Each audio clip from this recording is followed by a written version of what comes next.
السلام علیکم ورحمۃ اللہ وبرکاتہ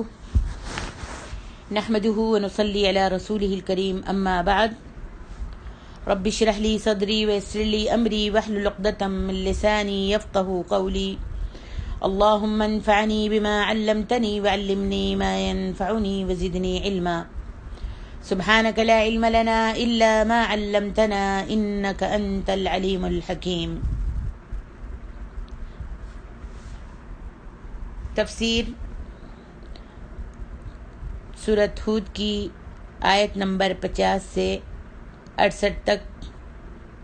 بیان کرنے کی کوشش کروں گی۔ اعوذ باللہ من الشیطان الرجیم۔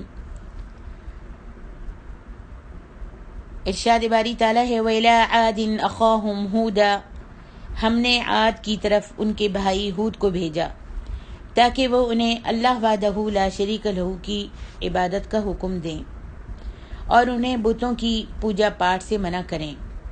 جنہیں انہوں نے خود اپنے ہاتھوں سے بنایا، اور مختلف خدائی ناموں سے ان کو موسوم کر رکھا تھا۔ اپنی طرف سے انہوں نے ان کے نام رکھ لیے تھے۔ حضرت ہود علیہ السلام نے ان سے یہ بھی فرمایا کہ وہ اس نصیحت اور اللہ تعالیٰ کے پیغام کے پہنچانے پر ان سے کسی اجرت کا مطالبہ بھی نہیں کر رہے کہ وہ کون ہے، بلکہ اللہ سے اجر و ثواب کے طلبگار ہیں جس نے انہیں پیدا فرمایا تھا۔ افلا تعقلون، پھر تم سمجھتے کیوں نہیں ہو کہ وہ کون ہے جو تمہیں بغیر کسی اجرت کے مطالبے کے ایسے کام کی دعوت دے رہا ہے جو تمہاری دنیا و آخرت کو بہتر کر دینے والا ہے۔ یعنی تبلیغ جو میں تم کو پہنچا رہا ہوں، میں اس کا معاوضہ تم سے طلب نہیں کر رہا، اس کی مزدوری تم سے طلب نہیں کر رہا۔ پھر آپ نے انہیں حکم دیتے ہوئے یہ بھی فرمایا کہ استغفار کرو، اس سے سابقہ گناہ معاف ہو جاتے ہیں، اور توبہ کرو کہ آئندہ ان کا ارتکاب نہیں کرو گے۔ اور جو شخص توبہ استغفار کو اختیار کرے، اللہ تعالیٰ اس کے لیے رزق کے حصول کو آسان کر دیتا ہے اور اس کی حفاظت فرماتا ہے۔ اس لیے اللہ تعالیٰ نے یہ بھی فرمایا یرسل السماء علیکم مدرارا، وہ تم پر خوب برسنے والے بادل بھیجے گا تمہاری استغفار سے۔ اللہ تبارک و تعالیٰ نے بیان فرمایا ہے کہ قوم عاد نے اپنے نبی سے کہا ما جئتنا ببینۃ، تم ہمارے پاس کوئی واضح دلیل نہیں لائے، یعنی ہم نے اپنے دعوے کی کوئی مضبوط دلیل اور کوئی حجت اور برہان پیش نہیں کی۔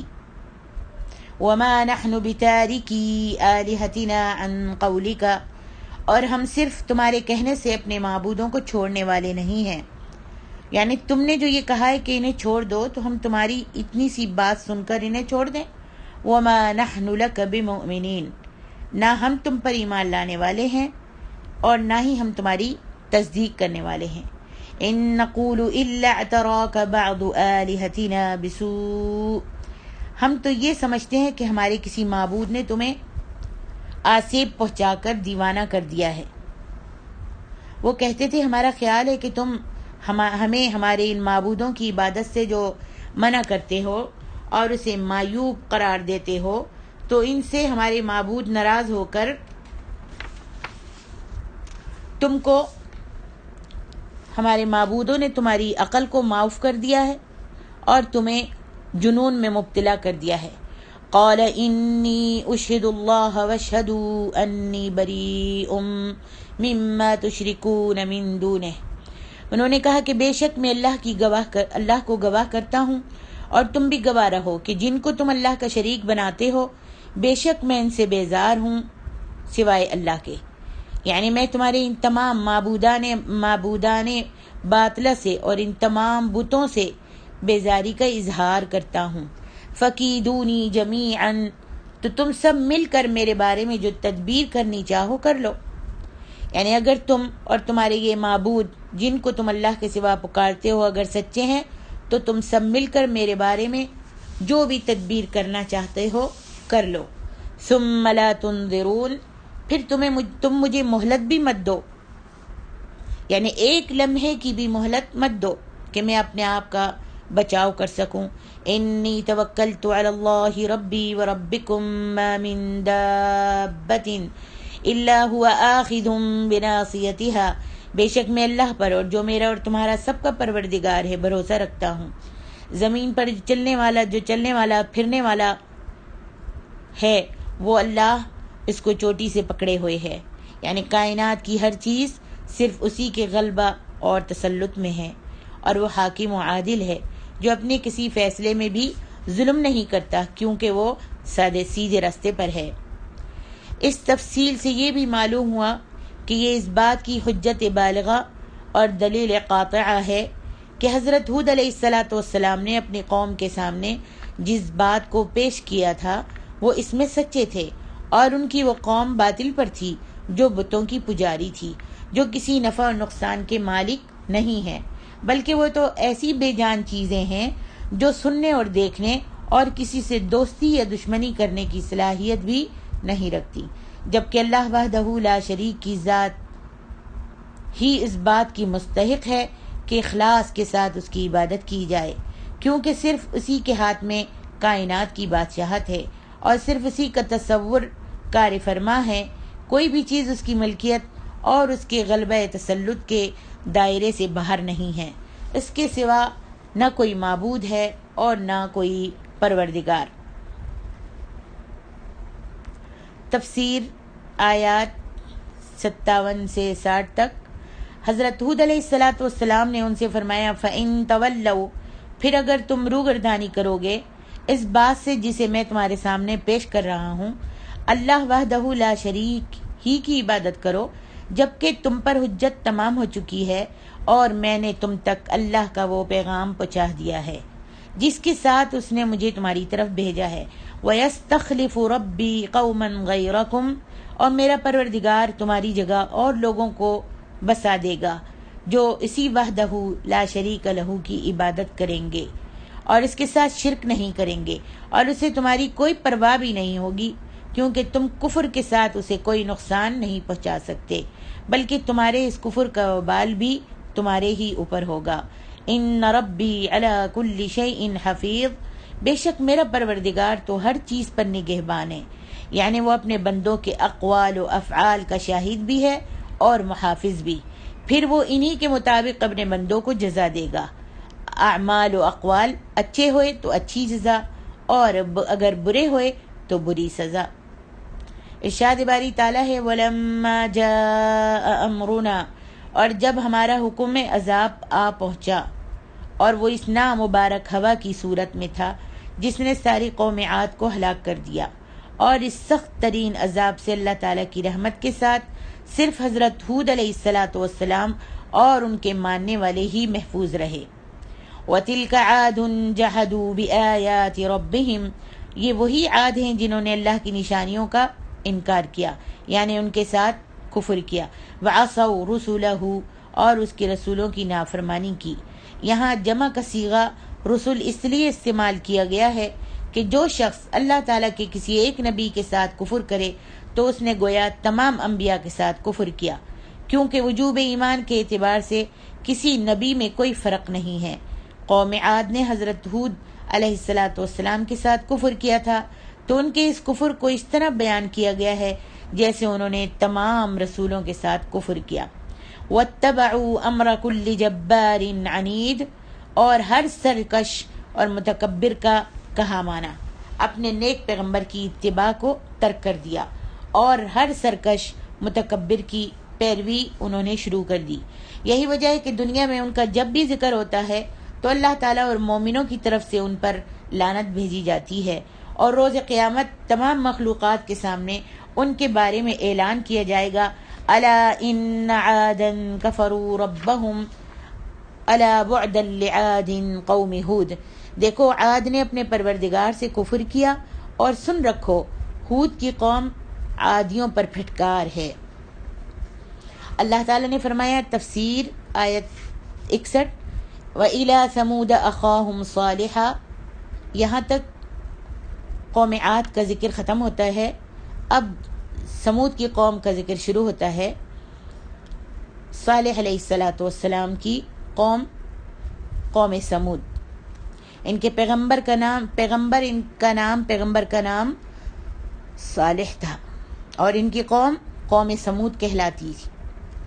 اور ہم نے سمود کی طرف ان کے بھائی صالح کو بھیجا۔ قوم سمود کے لوگ تبوک اور مدینے کے درمیان حجر کے شہروں میں رہتے تھے۔ یہ لوگ قوم عاد کے بعد پیدا ہوئے ہیں۔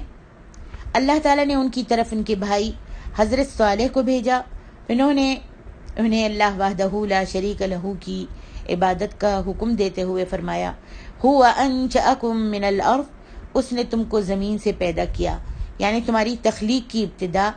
زمین مٹی سے کی، اور تمہارے باپ حضرت آدم کو زمین مٹی سے پیدا کیا، واستعمرکم فیہا، اور تمہیں اس میں آباد کیا، یعنی تمہیں زمین میں بسا دیا، تم اس میں بستے ہو اور اس سے فائدے اٹھاتے ہو۔ فاستغفروہ، تو تم اس سے مغفرت مانگو، اپنے پچھلے گناہوں کی بخشش مانگو۔ ثم توبوا الیہ، پھر تم اسی کی طرف توبہ کرو کہ آئندہ اس کا ارتکاب نہیں کرو گے۔ ان ربی قریب مجیب، بے شک میرا پروردگار نزدیک بھی ہے اور دعا قبول کرنے والا بھی ہے، جیسا کہ فرمان باری تعالیٰ ہے، وَإِذَا سَأَلَكَ عِبَادِي عَنِّي فَإِنِّي قَرِيبٌ أُجِيبُ دَعْوَةَ الدَّاعِ إِذَا دَعَانِ۔ سورۃ البقرہ۔ اے پیغمبر، جب آپ سے میرے بندے میرے بارے میں دریافت کریں تو کہہ دیجئے کہ بے شک میں تو تمہارے قریب ہوں، جب کوئی بھی پکارنے والا مجھے پکارتا ہے تو میں اس کی دعا کو قبول کرتا ہوں۔ تفسیر آیات 62 سے 63۔ یہاں اللہ تعالیٰ نے اس گفتگو کو بیان فرمایا ہے جو حضرت صالح علیہ السلام اور ان کی قوم کے مابین ہوئی تھی، اور قوم نے کس طرح جہالت اور سرکشی سے کام لیتے ہوئے ان سے کہا، قد کنت فینا مرجوا قبل هذا، اس سے پہلے ہم تم سے کئی طرح کی امیدیں رکھتے تھے، یعنی اس بات سے پہلے ہمیں تمہارے بارے میں یہ امید تھی کہ تم بہت عقل مند ہوگے۔ صالح علیہ السلام کی قوم جب آپ نے توحید کی دعوت دی اور کہا کہ اپنے گناہوں کی بخشش اللہ سے طلب کرو، تو انہوں نے کہا کہ ہم تو تم کو بہت ہی اچھا سمجھتے تھے اور ہم تم سے بہت ساری امیدیں لگائے بیٹھے تھے اور سمجھتے تھے کہ تم بہت عقل مند ہو۔ اتنہانا ان نعبد ما یعبد آباؤنا، کیا تم ہمیں ان کو پوجنے سے منع کرتے ہو جنہیں ہمارے آبا و اجداد پوجتے آئے ہیں،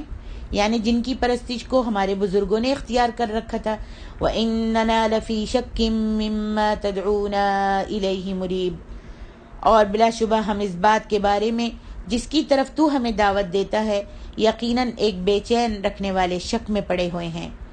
یعنی بہت ہی زیادہ شک میں پڑے ہوئے ہیں۔ قال یا قوم ارأیتم ان کنت علی بینۃ من ربی، صالح علیہ السلام نے کہا، اے میری قوم، بھلا دیکھو تو اگر میں اپنے پروردگار کی طرف سے کھلی دلیل پر ہوں، کیونکہ اللہ تعالیٰ نے مجھے یقین و برہان کے ساتھ تمہاری طرف بھیجا ہے۔ وآتانی منہ رحمتا فمن ینصرنی من اللہ ان عصیتہ، اس نے مجھے اپنے ہاں سے رحمت، اپنے پاس سے رحمت یعنی نبوت دی ہو، تو اگر میں اللہ کی نافرمانی کروں تو اللہ کے عذاب سے میری مدد کون کرے گا، یعنی اللہ کے عذاب سے مجھے کون چھڑائے گا، اور میں حق کی اور اللہ وحدہ لا شریک لہ کی عبادت کی تمہیں دعوت دینا ترک کر دوں، اور اگر میں اللہ کو چھوڑ بیٹھوں تو تم مجھے کوئی نفع نہیں پہنچا سکو گے اور مجھے نقصان ہی میں زیادہ کر دو گے۔ تفسیر آیات 64 سے 68۔ اس میں قصہ ہے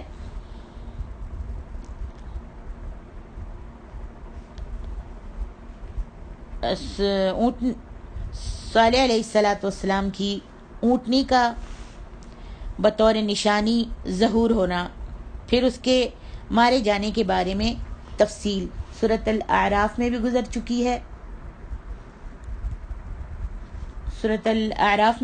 چکی ہے،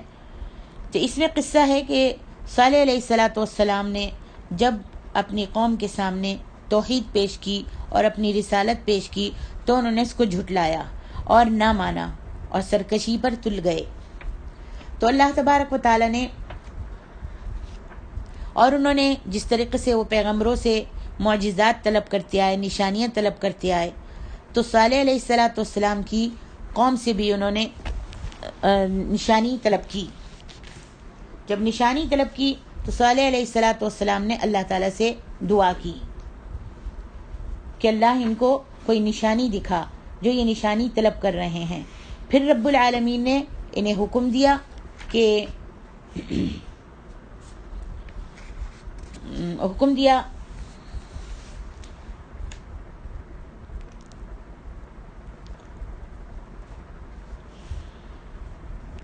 کہ اب تم انتظار کرو اللہ کی نشانی کا. تو سبحان اللہ تبارک و تعالی نے قوم سمود کے بارے میں تفسیر ابن کثیر میں علماء تفسیر و نسب نے ان کا نسب اس طرح بیان کیا ہے کہ سمود بن عاصر بن ارم بن سام بن نوح، سمود جدیس بن عاصر کا بھائی ہے. اسی طرح قبیلہ تسم بھی اور عرب کے یہ تمام قبائل عاربہ کہلاتے ہیں. یہ حضرت ابراہیم علیہ السلام سے پہلے گزرے ہیں. قوم سمود قوم عاد کے بعد ہوئی تھی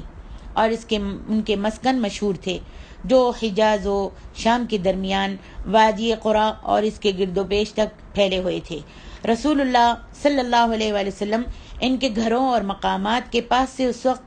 گزرے جب آپ 9 ہجری میں تبوک کی طرف تشریف لے جا رہے تھے.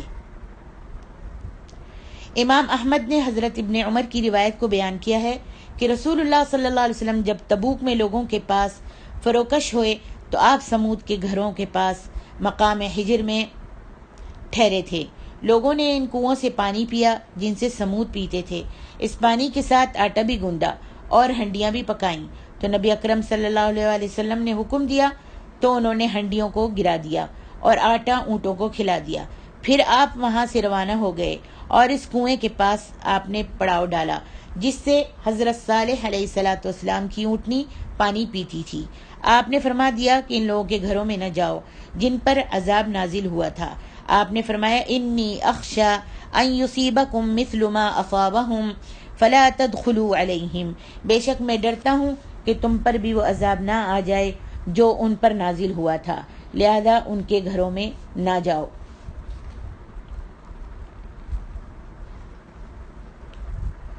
تو وہ نشانی جو صالح علیہ السلام کی قوم نے مانگی تھی، اللہ تبارک و تعالی نے فرمایا قد جاءتکم بینۃ من ربکم هذه ناقۃ اللہ لکم آیۃ، تحقیق تمہارے پاس تمہارے پروردگار کی طرف سے ایک معجزہ آنے والا ہے. یہی اللہ کی اونٹنی تمہارے لیے معجزہ ہے. یعنی میں تمہارے پاس جو لے کر آیا ہوں اس کی صداقت کی اللہ کی طرف سے تمہارے پاس دلیل بھی آ گئی ہے. اور خود انہوں نے حضرت صالح علیہ السلام سے یہ مطالبہ کیا تھا کہ ان کے پاس کوئی نشانی لائیں، اور اس سلسلے میں خود انہوں نے تجویز بھی پیش کی تھی کہ ایک سخت ٹھوس اور جامد